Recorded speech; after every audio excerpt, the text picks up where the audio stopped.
start Leviticus chapter 1. So we looked at the introduction last week. This is what we left off with.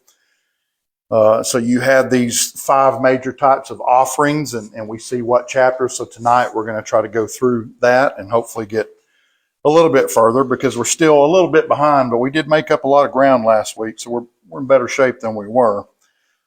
So we want to begin looking at chapter 1 this evening. First section is the first 9 verses.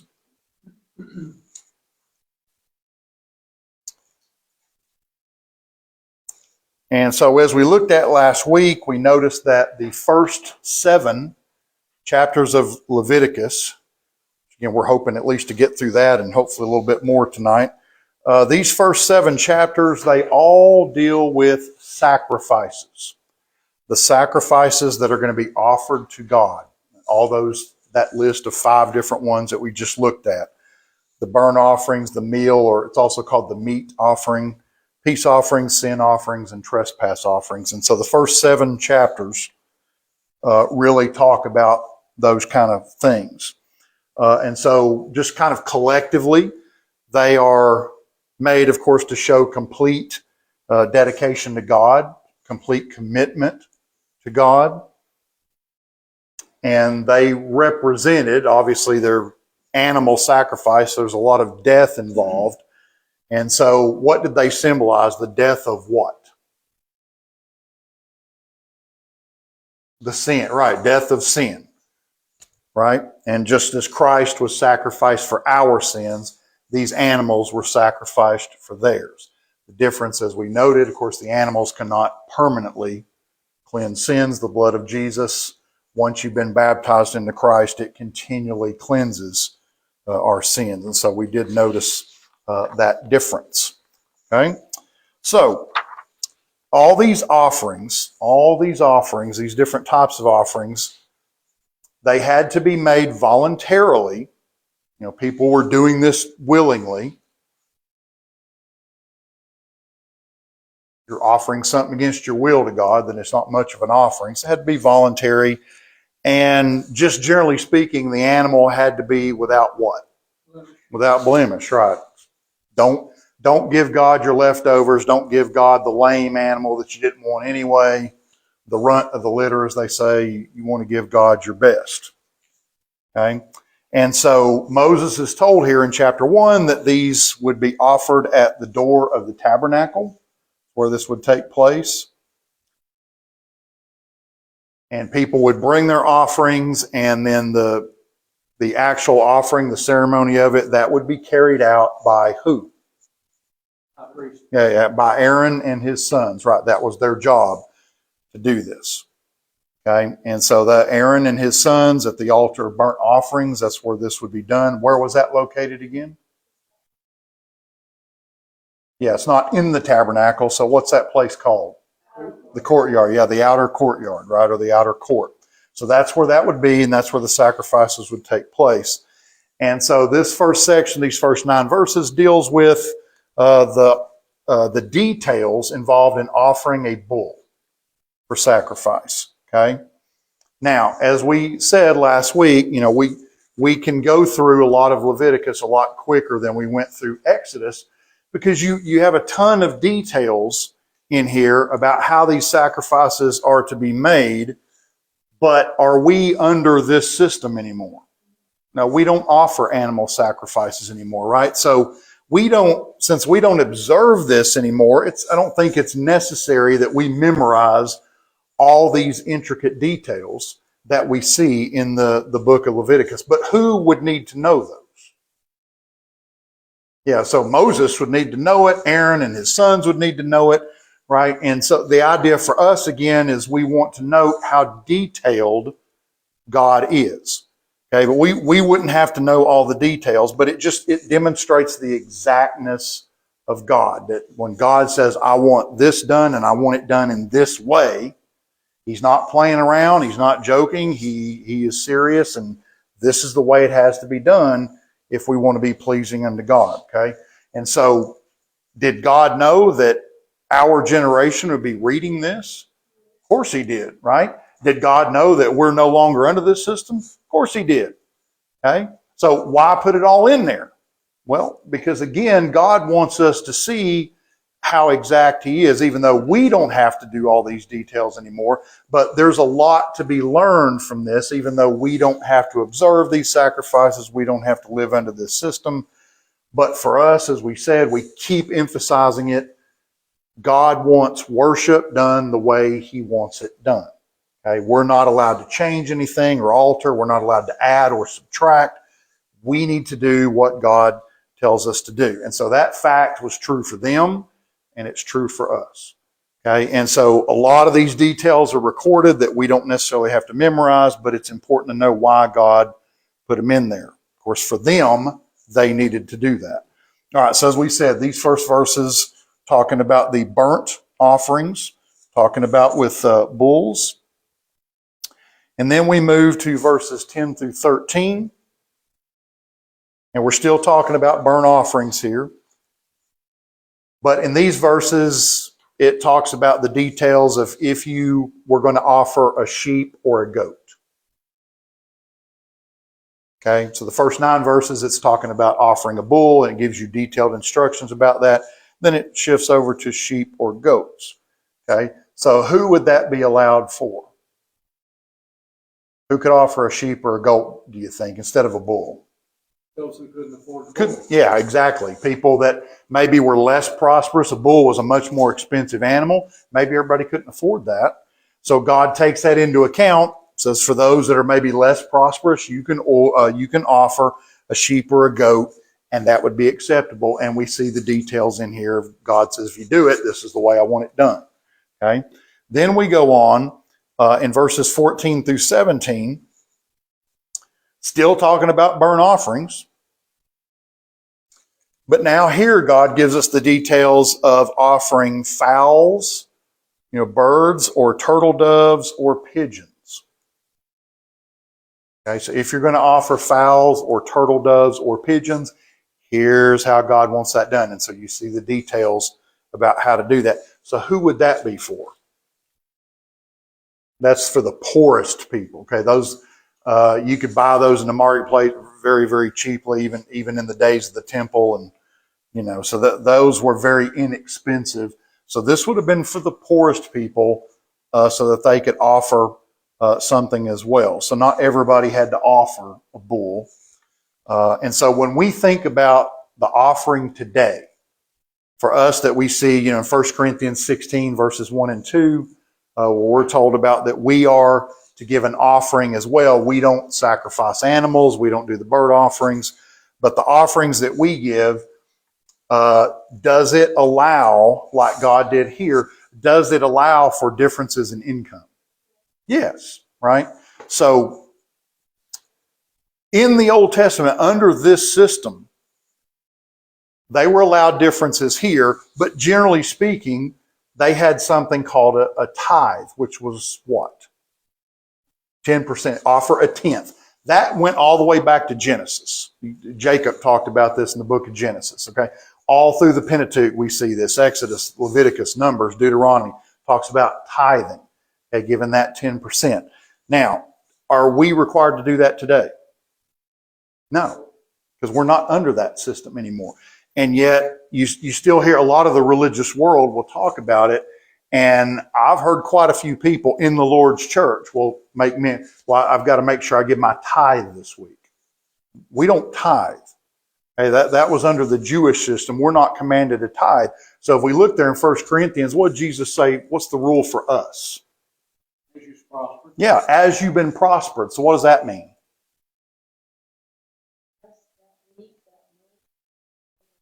So if I'm doing better financially right now, what do I need to do?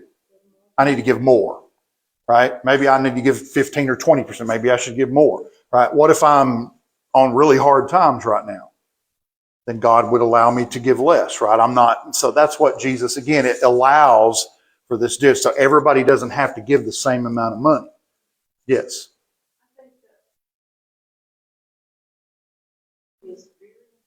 Yes. Right. Mm-hmm. Yeah. Yeah. And yeah, the widow who gave 2 mites, and that was all she had. But the point is not that you and I have to give all we have, right?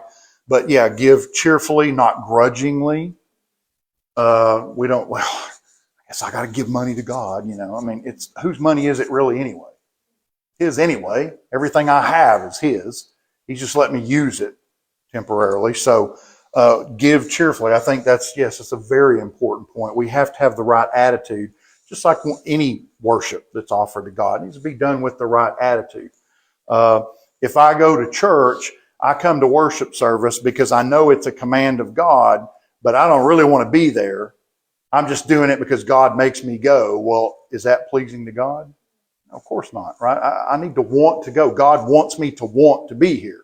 God wants me to want to worship Him. If I love God, that's what I'm going to want to do. So the giving is the same thing. Give it cheerfully, not grudgingly. You know, hey, I've been prospered a certain amount. I want to give something back to God so that the work of the church can be done. So we just want to make sure we understand we're not commanded to tithe. It doesn't have to be 10%. Doesn't mean that you can't give 10%. But the idea is, again, if you're doing better, try to give more. If you're doing not so good, God understands that. You can give a little less. So we're not set with a certain percentage. All right. And then we want to notice in this chapter, we talked about in Exodus, we finished up when we talked about the tabernacle, we were looking at types and anti-types. Okay? And so we want to notice here, again, we've kind of alluded to this before, but remember the type, it's a person or a thing or an event in the Old Testament that foreshadows a person, a thing, or event in the New Testament. And so the animal sacrifice here in the Old Testament is accepted on behalf of the sinner. So it is a substitute for the sinner. Because obviously the animal didn't commit any sins, but the blood of the animal is a substitute for the person who did. So who substituted for us? Christ. Okay? So the animals were the type, Christ is the anti-type. Substituted, Christ took our place on the cross. He didn't sin, but He is there because of my sins. So He was a substitute. He took my place. The difference being, of course, Christ's blood continually cleanses. The blood of animals could not do that. That's why they had to keep sacrificing. But I don't have to be rebaptized every time I sin, because as long as I repent for that sin, confess it, repent of it, pray to God for forgiveness, then God will forgive. Jesus' blood will continue to cleanse me. I don't have to be rebaptized every time, okay? But they had to continually offer those animal sacrifices. So with the new covenant, again, Jesus said, I came not to destroy the old law, but to fulfill it, to finish it. It served its purpose. Now we have a better covenant. And aren't we thankful for that? I'm glad we don't have to sacrifice bulls and goats. And now Lauren can handle that, but I probably couldn't handle that too well. So I'm very, very, very thankful for that. But we want to note again some characteristics in common between the sacrificed animals and between Christ. So both of them were male. Okay, and we'll give the references to Christ here. So we've already seen Exodus and Leviticus are full of references about the animal. These are where you find Matthew 1:21 references to Christ, of course, being born a male. And then we see that both the animals and Christ, no blemish. With Christ, that means what? He was sinless, right? No sin with Christ, so Hebrews 9:14. Again, both were voluntary. You had to voluntarily sacrifice the animal. Jesus voluntarily went to the cross. Did He go to the cross because the Romans made Him go? No. He could have stopped it at any time. Or when Peter drew the sword, right? Do you not think I could call 12 legions of angels if I wanted to fight this? I'm going to let them take me. So Jesus did this because it was the will of His heavenly Father. So again, you see this in Hebrews 25 and 26. The idea of both of them are accepted as a substitute. Isaiah 53 and 5 talks about Jesus doing that. Both killed by the sinner, Isaiah 53 and 7. Right? So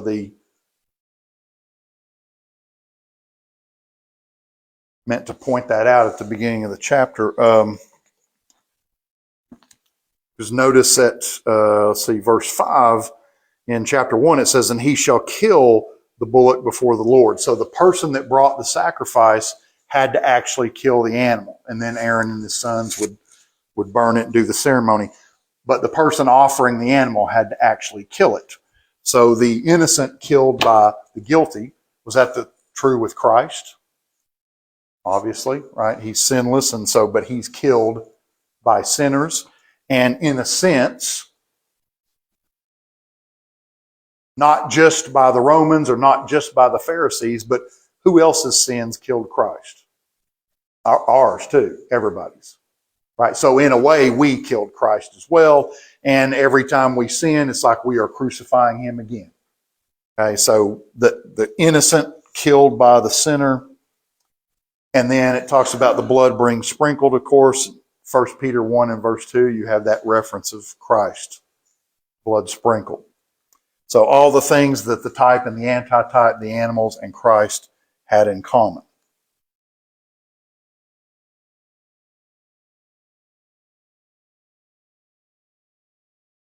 Everybody got those? All right. Move on to chapter 2.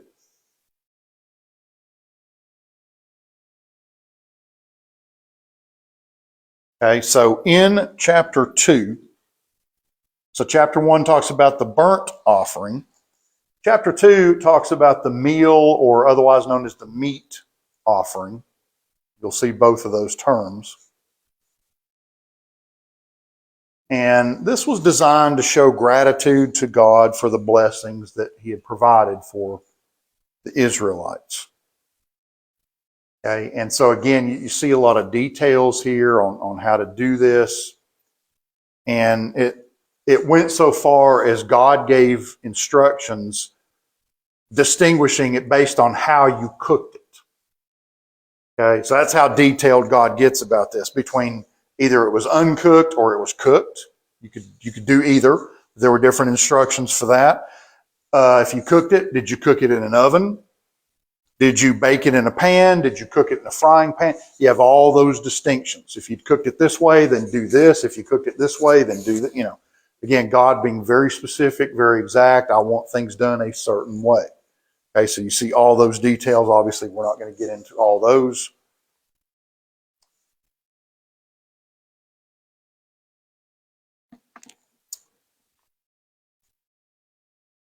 But notice, and something I just remembered too back again in chapter 1, I did want to point out in verse 7, because we're going to come to that. Leviticus 1 verse 7, notice, and the sons of Aaron the priest shall put fire upon the altar and lay the wood in order upon the fire. Is that significant? Because they're going to mess up, aren't they? We don't get to that until chapter 10, but yeah, Nadab and Abihu are not going to put the right fire on there. That was their job to do that, but they're not going to do it right. Do what? References at Leviticus 1 and verse 7. I meant to tell you that when we were on chapter 1. I just forgot, passed over it because I was in a hurry. All right, so anyway, going back to chapter 2, things just pop in my head like that. And, oh, yeah, I meant to say that. So, notice in chapter 2, when you see, if you look at verse 4, and it says, if thou bring an oblation. That's a word we don't typically use, an oblation of a meat offering. And again, talking about baking it in the oven or whatever. What's an oblation? Well, it's another word for an offering or a gift. That's what that is. But you'll see that word quite a bit as you read through here in Leviticus. It talks a lot about when you make an oblation. It's just another word for an offering. Okay, so I didn't want anybody to get confused about, well, what does that mean? That's what that is. Okay. Now, just some general, again, he's very specific about some things here, but it talks about you could not use leaven. And why not? We said that's associated with sin. Yeah, so had to be unleavened bread. God told them they were not allowed to use honey. because that would produce fermentation. God didn't want fermentation. Right? So no honey. And he commanded that they use salt with every. Now, what does salt do? Yeah, preserves food from corruption. Right? So God always said you always put salt in it.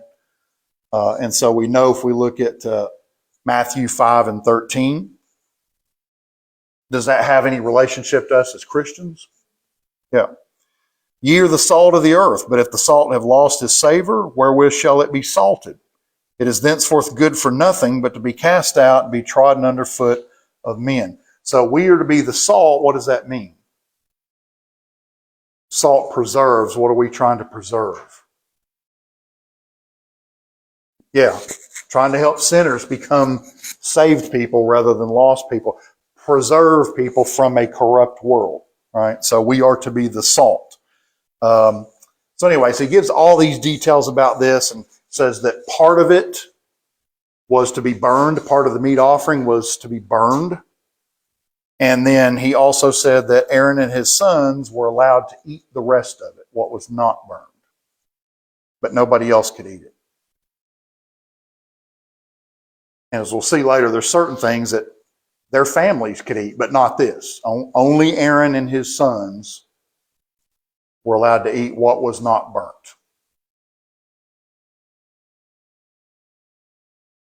Okay. And then in the last few verses of the chapter, it just talks about the first fruits of grain. Once again, offering the first fruits, offering your best. And again, you see detailed instructions about how God wanted that done. So again, for us to learn, we should be learning how exact God is and that, yeah, we cannot deviate. When he tells us to do something, that's exactly what we need to do and do it the way that he told us to do it. All right, chapter 3.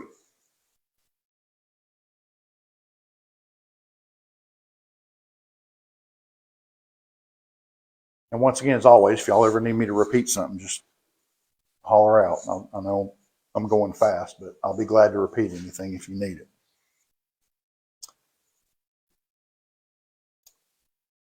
All right, chapter 3, verses 1 through 5, talks about the peace offering.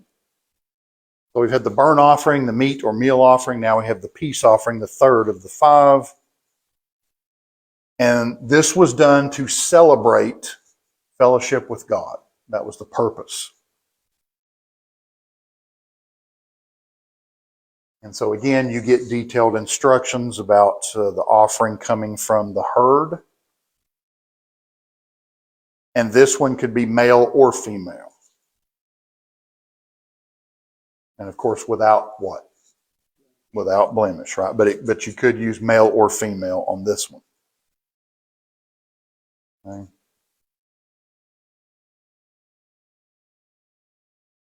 Do what? Sets from the herd. Yeah, from the herd. So again, that's probably a bullock, something like that. Because in verses 6 through 11, then you have detailed instructions if a sheep was offered. And again, male or female was acceptable without blemish. And communion or with God or the relationship with God. That was what it was supposed to be for, to kind of celebrate that, their fellowship with God, I guess would be a good way to put that. Okay, then 12 through 17, again, just detailed instructions if a goat was offered for this.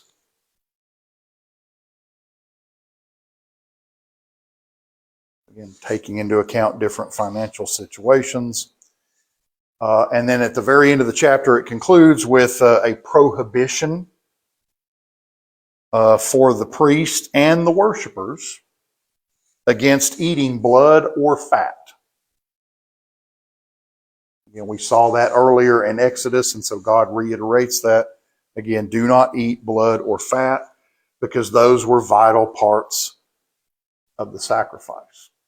And the other thing, especially about the blood, is what? Yeah, the life is in the blood, right? Yeah, and so do not eat the blood. Life is in the blood. And for most of mankind's history, medical science told us the opposite if they had just read the Bible, right? But medical science thought the blood was poison. So if you got sick, hey, we'll just drain a bunch of your blood and you'll feel so much better. And that's the worst thing you could do, right? But literally up until about 200 years ago, that was the prevailing knowledge that they'd put leeches on you or whatever. And they would, oh, you need a good bloodletting. That'll make you feel. And that's what they thought, that the poison was in the blood. God always said the life was in the blood, right? But again, the wisdom of man compared to the wisdom of God. But if they had just read the Bible carefully, they would have noticed that. All right, chapter 4.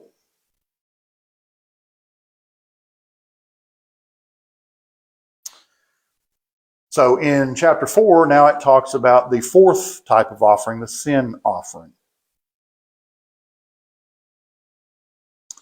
And of course, these sacrifices were made for what? Pretty obvious. Forgiveness of sins, exactly. Yeah, that's what these are for. Forgiveness of sins. Okay, so these offerings would atone for the sin of the person who was offering. So, and again, this is a type of offering, like Christ is the antitype. He was sacrificed for our sins. The animals were sacrificed for theirs. 2 Corinthians 5:21, you see that reference. So Jesus was the sin offering for us. Okay. And it's kind of noted here in chapter 4 that, because we're going to get next to the trespass offering and try to figure out the difference, right? But this, apparently, it seems like this mainly applied to sins that were done ignorantly, as opposed to deliberate sin, intentional, habitual sin. Because God says in this chapter, these things done ignorantly, in ignorance. And so once again, you see a lot of very detailed instructions here, even more than the other offerings we've seen up to this point. Okay, this goes even further in depth about exactly how this is to be done, if it was going to be acceptable for God. And so God breaks this down into different categories. And different categories require different offerings. Okay, and so this first section, verses 1 through 12, this talked about the priests. So Aaron, his sons, because would they need to offer for themselves too? Yeah, because they're flawed human beings as well. Right? And so it said that the priest would have to offer a young bullock without blemish, and the priest would kill it himself.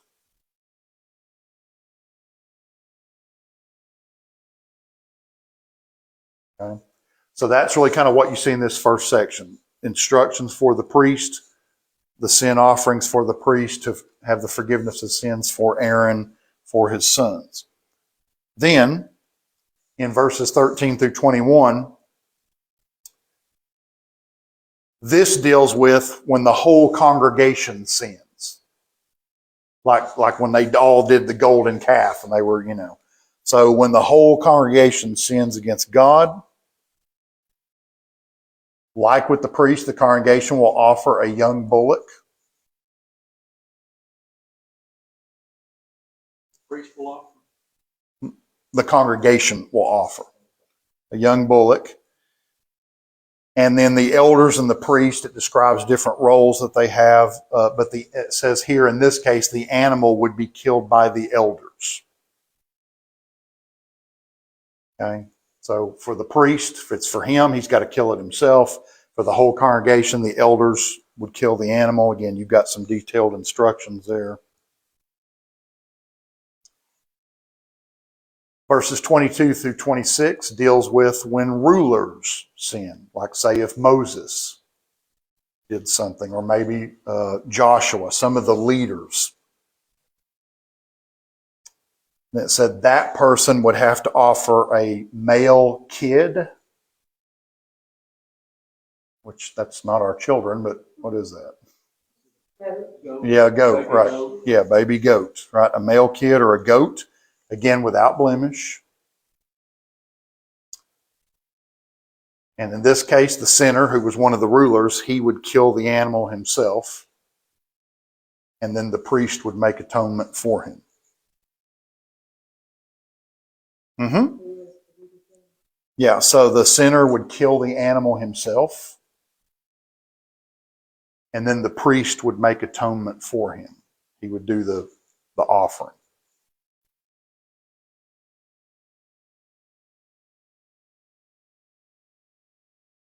Okay. Then in 27 through 35, this is when any common individual in the camp sinned. First of all, you had the priest, then you had if it was the whole congregation, then you had if it was the rulers. Now this is your average Joe. He would be allowed to offer either a kid, a goat, or a lamb, either one. And in this case, the animal would be a female without blemish. And like with the ruler, the sinner himself would kill the animal, then the priest would make atonement for him. Okay. Again, a lot more details in there. We're just trying to hit the highlights. Okay. Anybody need me to repeat any of those? This is any common individual? Yeah, just any person, not a priest, not a ruler. It wasn't the congregation as a whole, but just an individual. Female animal? In this case, it was a female, either a goat or a lamb, either one. Female without blemish. Kind of goes without saying. I mean, they're all without blemish. So.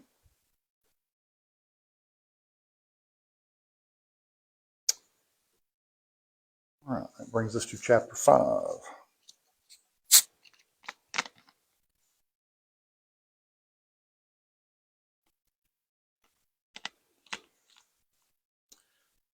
All right, so in chapter 5, we are introduced the 5th type of offering, which is the trespass offering.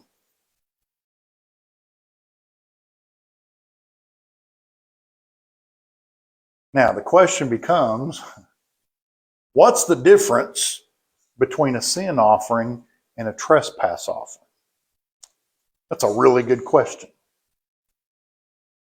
Okay? And I did a lot of research on this, trying because I wasn't clear on it myself. And wherever you look, whatever commentary you look at, you typically get different answers because they're very, very similar. And so a lot of even Bible scholars, they're not sure exactly what the difference is because, like I said, you get these different answers, and so, but they're similar. Okay, now. Would Moses and Aaron and that, would they have clearly understood? I'm sure they would have, but it's kind of been lost to us or we're not getting something or whatever. But it would seem that the trespass offering is kind of like a subcategory of a sin offering since they're related.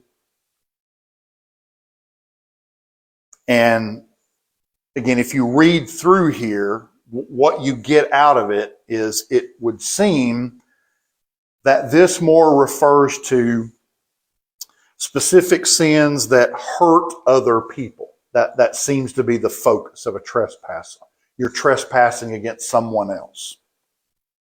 Okay, so it's a sin that specifically, it doesn't just harm you, or it's not just against God, but it affects somebody else in a negative sense.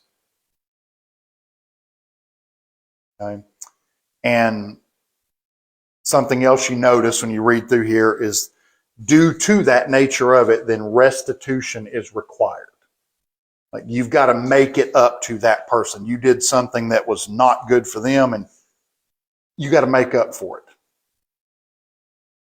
You got to sacrifice for it as well, but it's not just the sacrifice. You've also got to make restitution. to that person. Okay. So in this passage, in the first 6 verses, there are 3 specific examples given. So one is refusing to tell the truth under oath. If you lie about somebody under oath.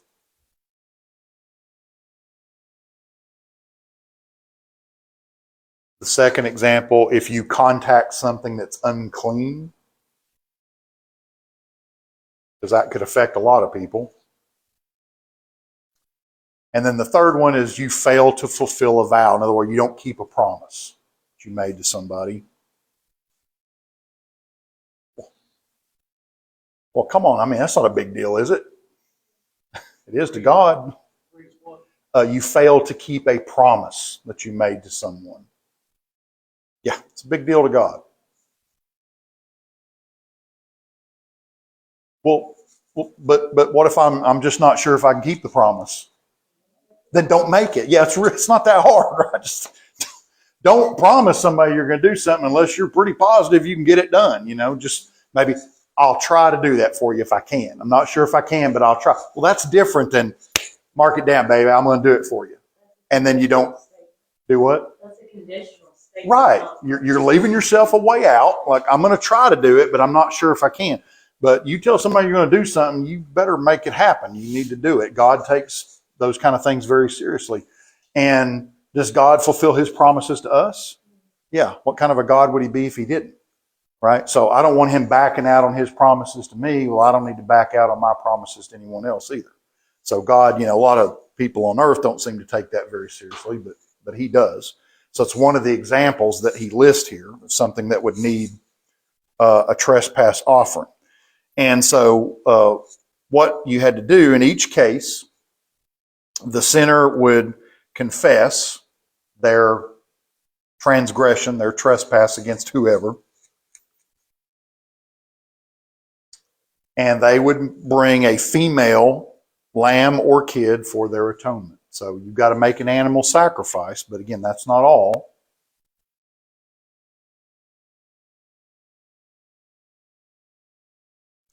That's okay, a female lamb or goat or kid.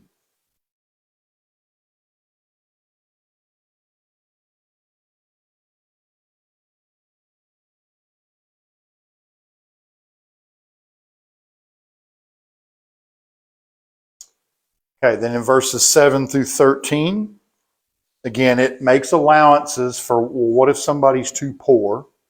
They don't have a lamb or a kid. Then they're allowed to bring either 2 turtle doves or pigeons.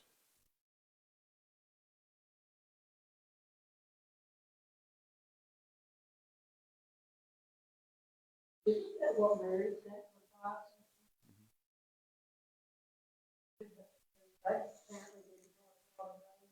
Yeah, no. Now, if there were people that were even poorer than that, and turtle doves were really very, very cheap, but some people, they couldn't even afford that, then God said they could give 10% of an ephah of flour. I'm probably butchering that word, but EPHAH. Ephah or ephah or, huh? Epod, is that how you say that? Yeah. Like with a D on the end of it? Epod? So an epod, EPHAH is how you spell it. Epod of flour, and that was equal to, in our measurement, 5 gallons would be an epod. So this, in other words, 10% of that would be about 1/2 of 1 gallon of flour. You could offer that if you didn't have any animals. 1/2 of a gallon. So, because an epod would be 5 gallons, and so 10% would be a 1/2 gallon. And then God said that the priest could leave whatever was left over of the offering, but only the priest could eat it.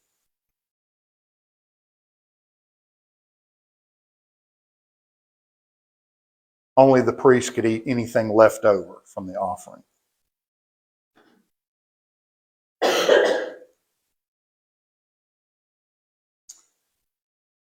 Okay, then the end of the chapter, verses 14 through 19. This talks about sin of the holy things of the Lord, what it's called. Sin of the holy things of the Lord. So that might include some examples would be like idolatry or failing to tithe. Again, they were under the tithe system, failing to tithe or offer property. Basically, any kind of violation of the command of God.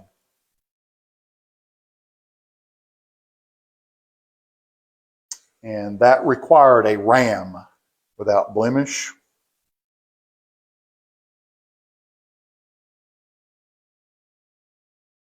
And interestingly, it says that the priest would set the value of the ram. That this is how much it's worth in, financial terms.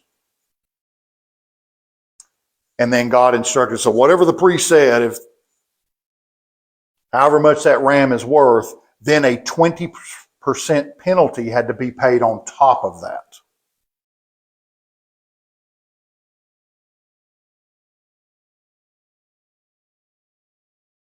Okay, so whatever the value set by the priest, then you would have to pay as restitution an additional 20% above the value of the ram to make it right, however you had wronged somebody, whatever you had done.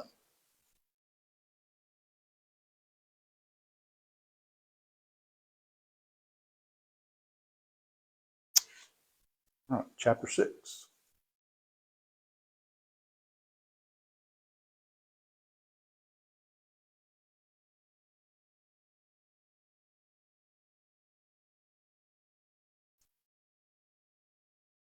Okay, chapter 6, the first 7 verses, this deals with cases of moral fraud. There are some examples that are given here. Cases of moral fraud. Yes. Question about the last thing. Mm-hmm. You said it had to be the value of the ram plus 20%. Yeah, or it could be another animal or something, but it had to be 20. You had to give them 20% of the value above whatever the ram was worth. And the priest would decide how much the ram was worth. And depending on the violation, that would determine whether it's or to the household. Yes.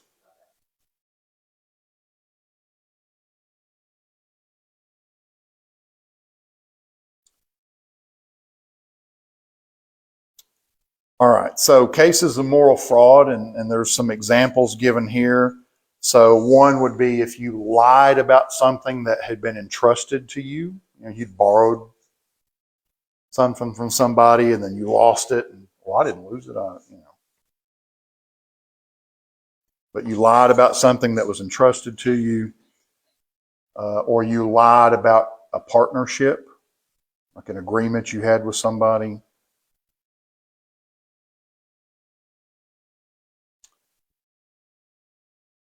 Or if you stole something by violence, like you're trying to mug somebody.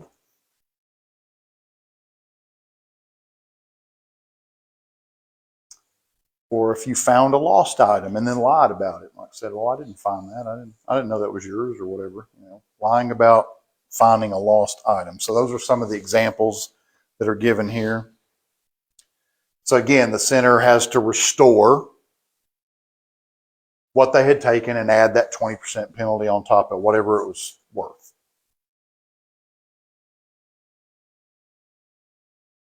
And plus had to offer the ram without blemish for the atonement. So you had to make the sacrifice, but then you also had the value plus 20% to the person that you had wronged.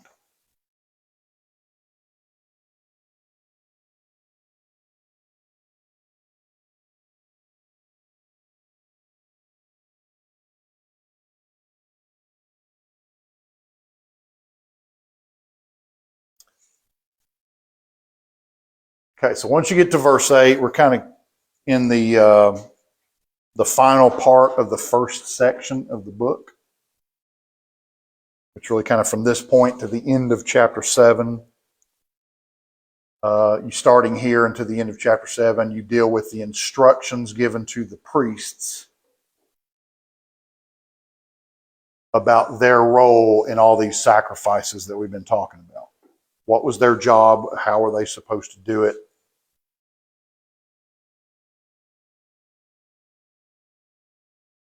Yeah, so starting here and going to the end of chapter 7, you have instructions for the priests dealing with all these offerings. Okay, so for example, these verses here, 8 through 13, deal with the burnt offerings. What is the role of the priest in burnt offerings? What is his job? Okay, a lot of details again, so just want to give you a couple of important points. The fire to do this, to do the burnt offerings, was to burn continually. It was never to be allowed to go out. And that was the priest's responsibility to make sure the fire was continually fed and it kept going.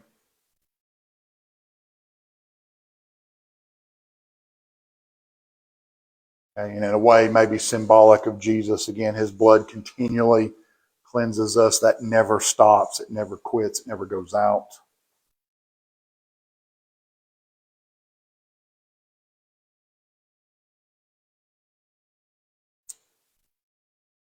Now, something else interesting here. It talks about the priest had to wear his linen garments to collect the ashes from the altar. You know, you got the fire going all the time. There's going to be a lot of ashes, and you got to clean that up. And so I said, when you collect the ashes as the priest, you got to wear these special garments, because you're still there. You're in the tabernacle, the outer court. And then, after you collected that, they had to put on other clothes to carry the ashes out to some clean place, a place that was declared clean, to dispose of them, but outside the outer court, outside the camp. So they had to put on different clothes to do that. Okay, so the idea, again, when you are in the presence of God, you are in the tabernacle in your priestly duties, you are to dress appropriately. Then when you got to do something else, you take those clothes off and you put something else on. So the idea, again, is give God your best. So, you know, we come to worship God. What should we wear? Our best, right? I probably don't need to, whatever clothes I'm going to work on the yard, maybe that's not what I should wear to worship. Maybe I should, doesn't mean I have to wear a $3,000 suit, which is good because I don't have any of those. I can't afford it, and God knows I can't afford it, right? But the best that I have, whatever that is, that's what I should wear to when I come to worship God. And then dirty clothes I use to mow the grass or whatever, yeah, that's not the kind of thing. So I think there's something in that for us as well, that bring your best to God in all senses, every sense. Bring your best to God. You know, when we're before the Creator of the universe, that's what we should do. All right, verses 14 through 18. Again, that was the burnt offering. This talks about the meat or meal offering.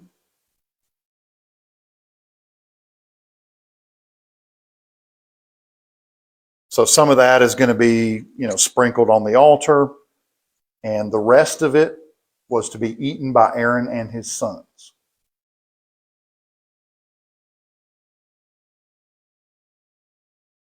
They ate it with unleavened bread, and they were to eat it in the outer court. Not take it home, or they had to eat it there in the outer court.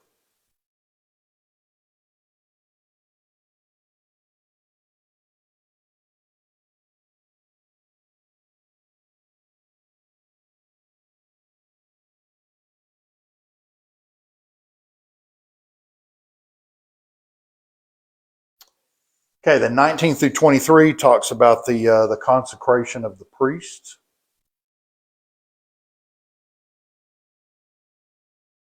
Which we'll see that a little bit later. It's really chapters 8 through 10 talk about that ceremony. But when this was done at that event, Said the meal offering would be divided, half in the morning and half in the evening.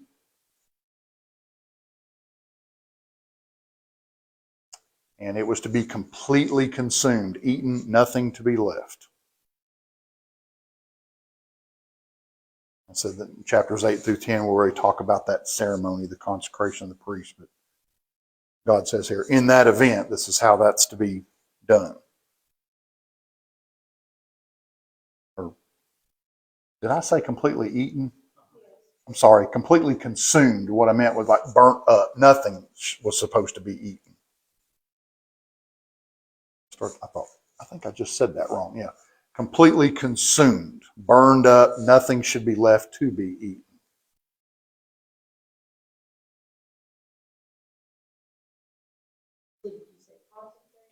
Consecration of the priest, which is going to be the 7-day ceremony.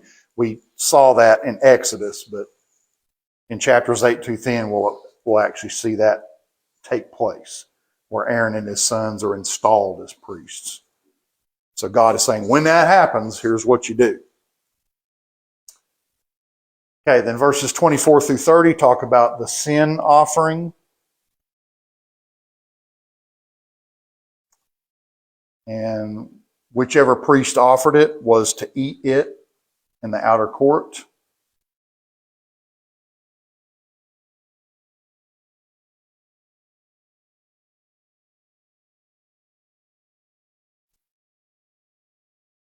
But there was an exception, and God said any offering that required blood to be sprinkled, and again, that's in the details, that was to be totally consumed and not eaten at all.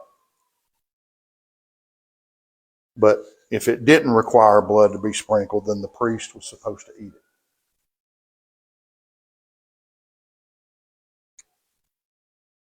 it. Again, just a lot of very specific details.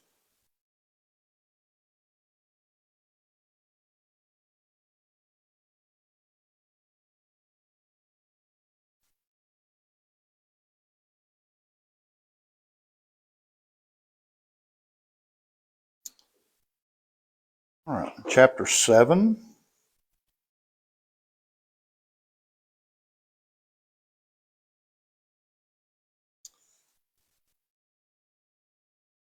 So we got one offering left. Which one is it? Trespass. The trespass, that's right. So this talks about the trespass offering. So it said parts of the animal would be burnt on the altar, and Aaron and his sons could eat what was left over. But notice we talked about the other ones, the other offerings they could eat. Where could they eat it? In the outer court, right? Not this one. Okay, this one was to be eaten in the holy place.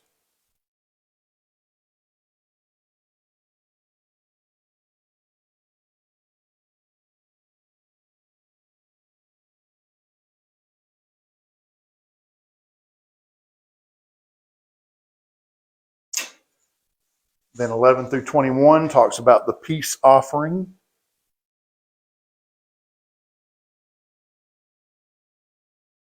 And again, God divides this into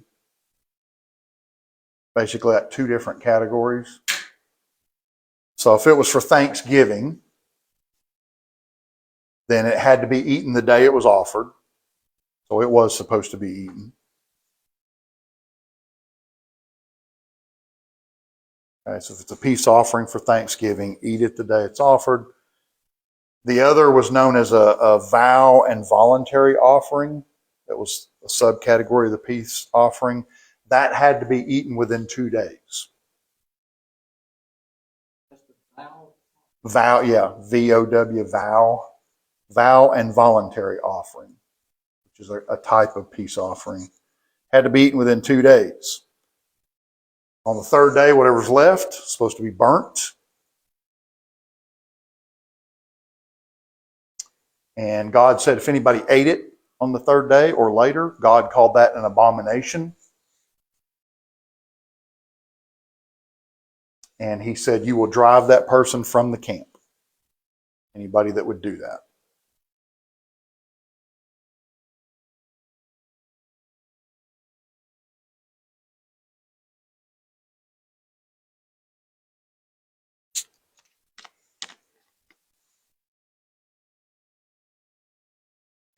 Okay, then in 22:27, just another prohibition against eating the fat or the blood. And again, God said, anybody does that, drive them out of the camp. Okay? Just another prohibition against eating fat and blood that will be driven out of the camp if anybody does that.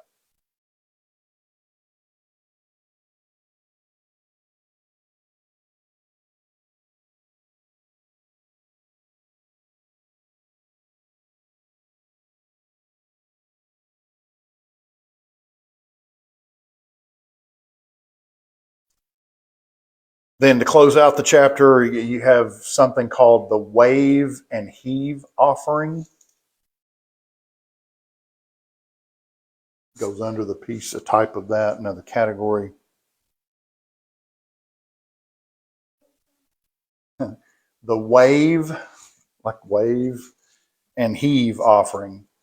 Because I mean, that's really kind of what it was. Right. So the individual worshiper, you would, bring it in and with your own hands, and you would wave the breast back and forth over the altar, then you'd give it to the priest.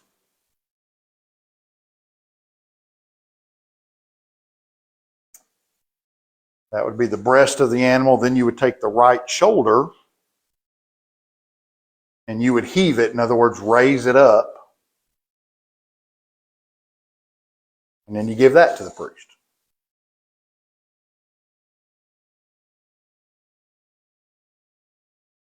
Okay. And so then this chapter, and really this section of the book, it just kind of concludes with a summary, again, of all these different offerings, sacrifices that we looked at.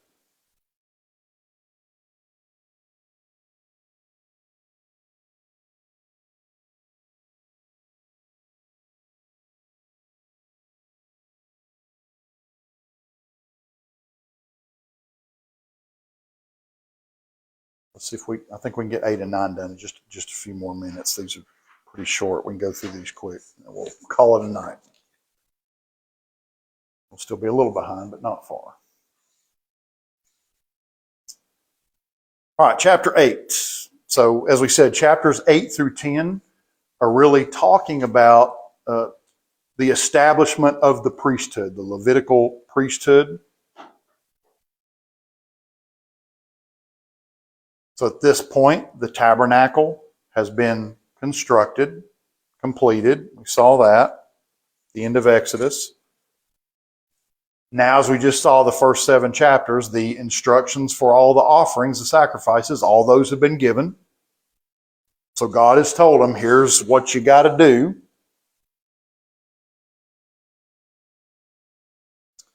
Okay?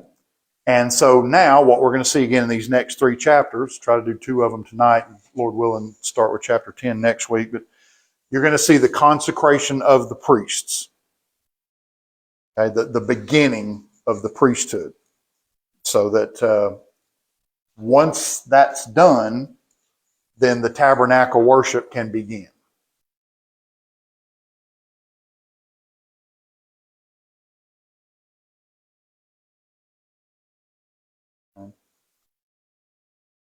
So this is a one-time ceremony. It goes on for 7 days, but this would only be done one time. And it will be done by Moses. But once Aaron and his sons are consecrated, from then on, it will always be done by the priests. Okay, all the ceremonial things, the sacrifices, the offer, that will all be done by the priests once Moses has completed this ceremony.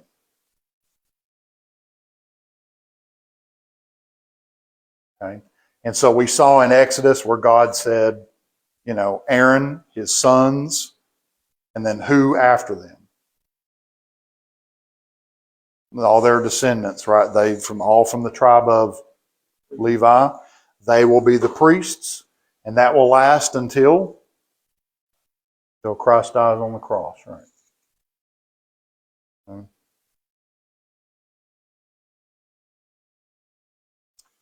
So God tells Moses, I want you to gather the whole congregation there at the tabernacle for this ceremony.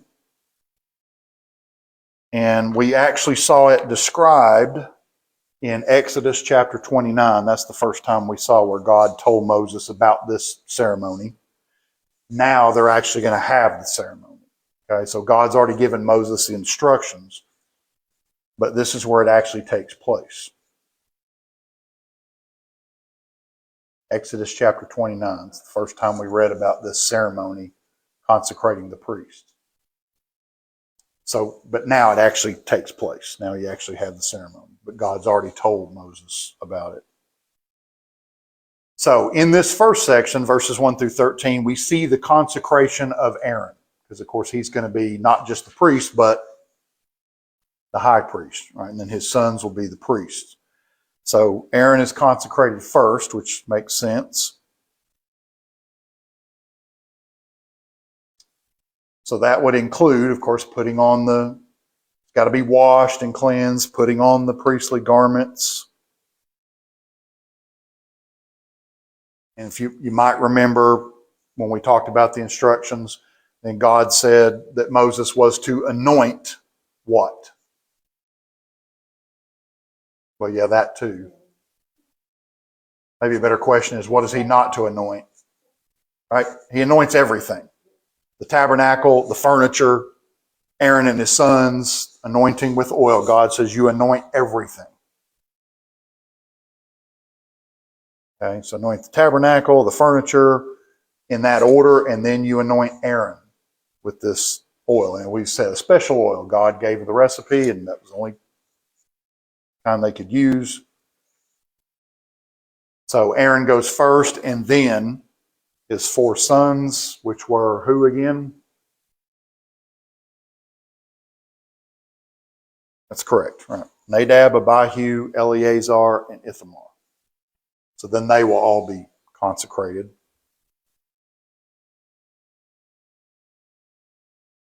What? Ithamar? You want me to spell that for you? Ithamar. Ithamar. All right, then verses 14 through 32, here we have the sin offering for the priests and also the burnt offering. So you see that described here. And it talks about the ram of consecration and what Lauren just mentioned. The blood is going to be taken from that ram and it's going to be put in 3 specific places. Where was that? Yep, that's it. So the right ear, the right thumb, and the right big toe.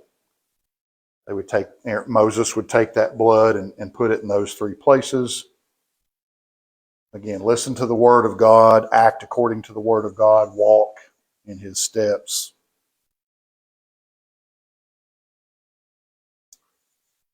Then after that, Aaron and his sons were allowed to eat the ram. And if there was anything left over, then they had to burn it.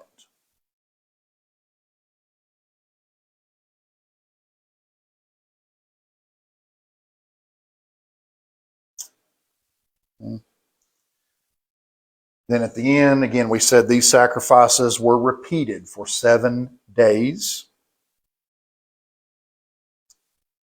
And Aaron and his sons were not allowed to leave the tabernacle for that week. They had to stay in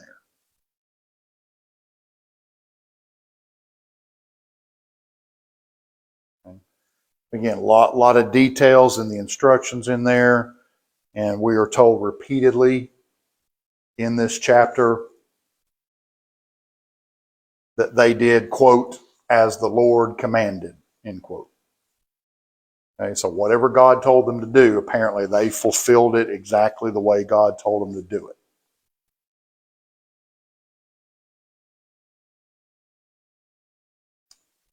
Okay, last chapter. Finish up with chapter 9 tonight.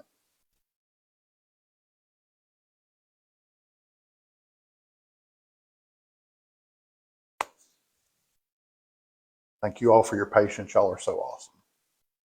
I know I'm killing you. Do what? I know. I know.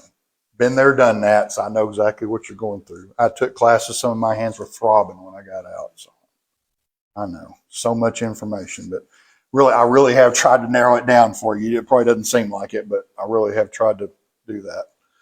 Anyway, verses 1 through 14. So on the 8th day, so again, for 7 straight days, they would do that. On the 8th day, Aaron and his sons began their work as priests.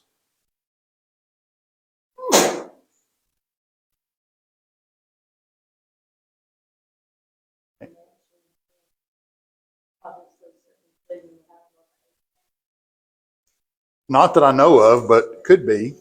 Yeah, could be. So first thing Aaron had to do, what do you think the first thing he's got to do on his first day on the job? Offer sacrifice for who? Himself, exactly. So, didn't we just do that for 7 days? Well, that doesn't matter. You got to continually be cleansed. Again, the blood of animals is not going to do what the blood of Christ does. So Aaron, the first thing he had to do was offer sacrifices for himself.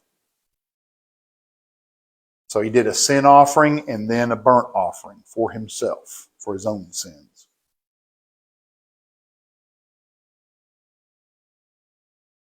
Okay. That was job number 1.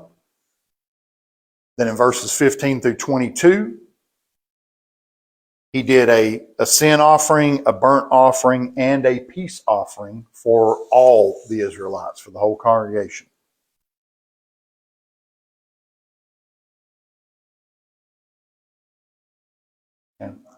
A sin offering, burnt offering, and a peace offering for all the congregation. And then it tells us that Aaron lifted up his hands and he blessed the entire congregation, blessed all the people.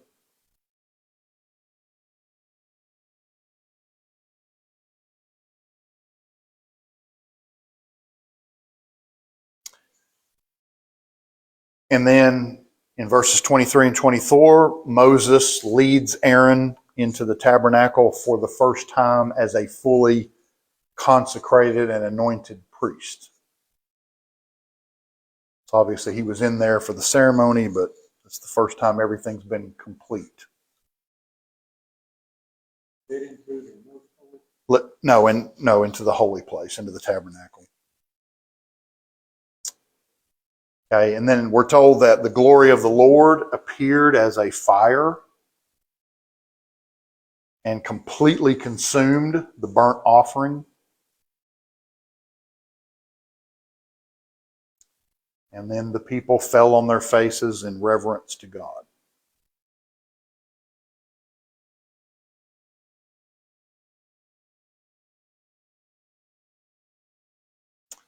Okay, any questions, comments? Ready to write some more? I'm just kidding. I think your hands deserve a break. Thank you guys so much. I appreciate it. They fell on their faces in reverence to God. They began worshiping God. It says they fell on their faces on the ground.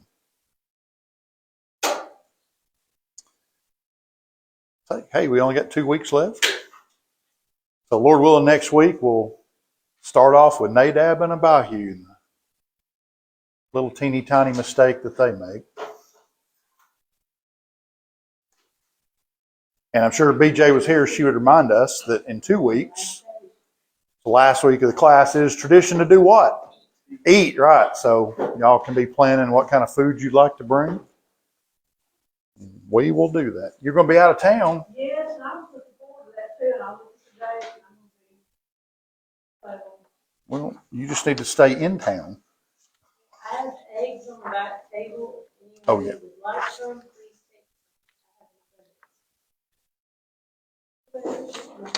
Yes, right? On the, just wash before you. Lauren, are we off the air? Are we off the air? We are. Okay. I didn't know if you